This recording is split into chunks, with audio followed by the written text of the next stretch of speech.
again, but she will be joined by her daughter Krissy this time, who is a youth ambassador today.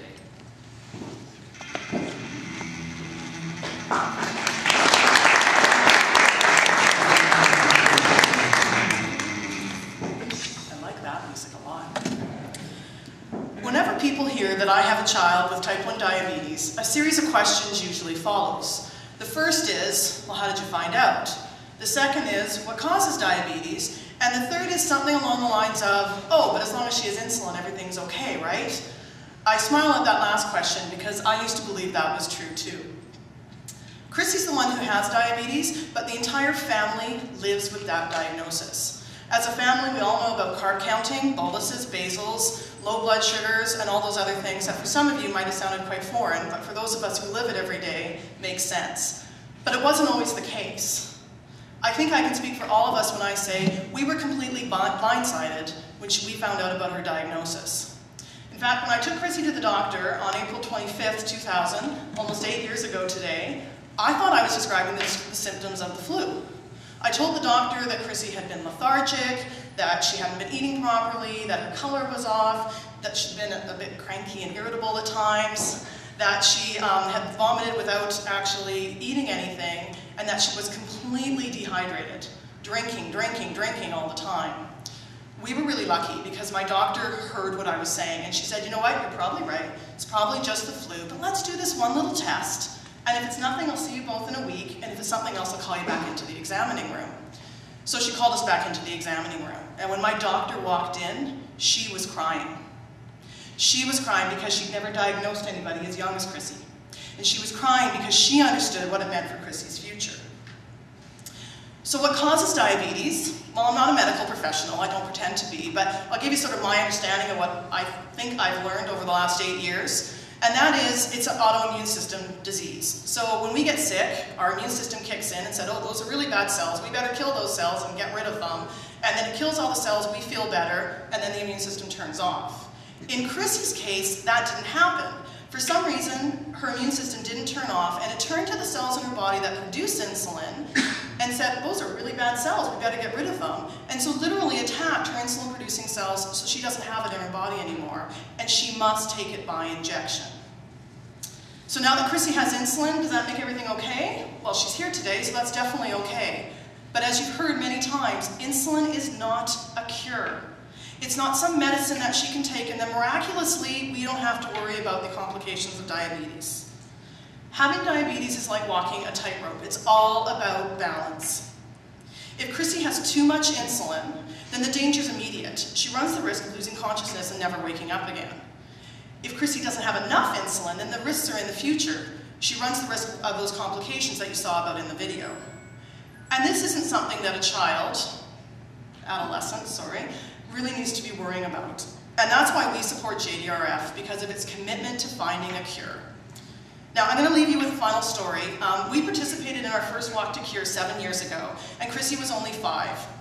And we were out one day and we were mapping the walk route, and Krissy was skipping along beside me, asking all kinds of questions about what the walk was about, who was going to be there, and what were we going to do, and what was there going to be to eat, and just all these questions. So I explained to her that we were going to form a family team, and that as a team, we were going to raise money for diabetes. She was thrilled, and immediately began planning all the things she was going to spend the money on. I want a pony, I want a Barbie, So when I corrected her and I said, no honey, what we're going to do is we're going to raise all this money, and we're going to give it to researchers, and they're going to find a cure. She stopped dead in her tracks. And she turned to me and she said, do you mean there are people out there who don't want me to have diabetes anymore? On behalf of my family, thank you. You give us hope when sometimes we don't have any, and I appreciate you making the choice to support JDRF.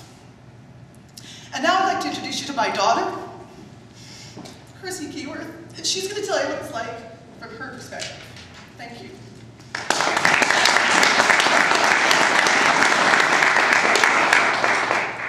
Questions, questions, questions. Do you need to poke? Do you feel low? Do you need juice or insulin? Do you need a snack? Will these questions ever end?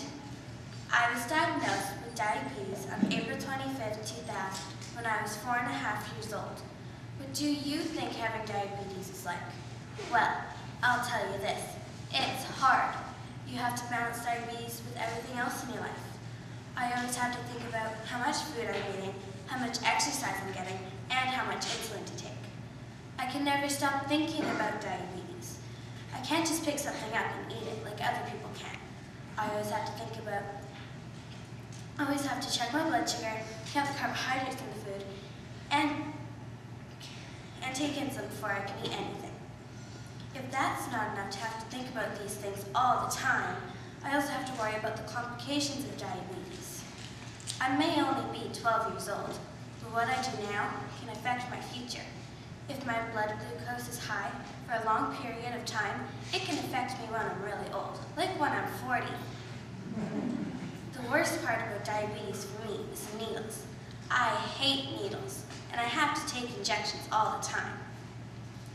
I used to have to inject myself with a needle 3 or 4 times a day, and check my blood sugar with a finger poke, which is a little needle, 5 times a day.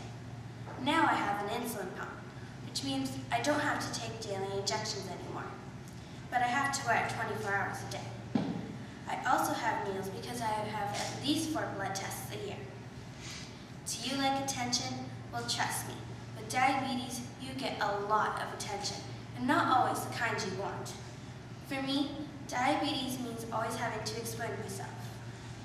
If I'm thirsty, if I'm grumpy, my mom and dad automatically think my blood glucose is low.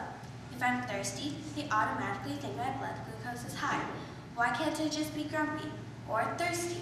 Why does there always have to be a reason for my moods? My parents never stop worrying about me, and they're always asking me questions. Krissy, what's wrong? Are you okay? How do you feel? I understand that they're just looking out for me, but I think it's annoying. Sometimes I wish I could just be like everyone else. I really want to find a cure for diabetes. A cure means a lot to me, because then I wouldn't have to do any of the things I do now. I would be free. It would also mean that no one else would ever have diabetes. My #1 dream is to find a cure for diabetes, and to become a singer. That's beside the point. For now, my life will just have to keep revolving around diabetes, and I will have to keep answering questions. Will these questions ever end? Yes, they will in time, when there is a cure for diabetes, or when I'm without, whichever comes first. We need to find a cure for diabetes, not just for people like me, but so that no one else ever gets diabetes. Together we can make a difference. Thank you.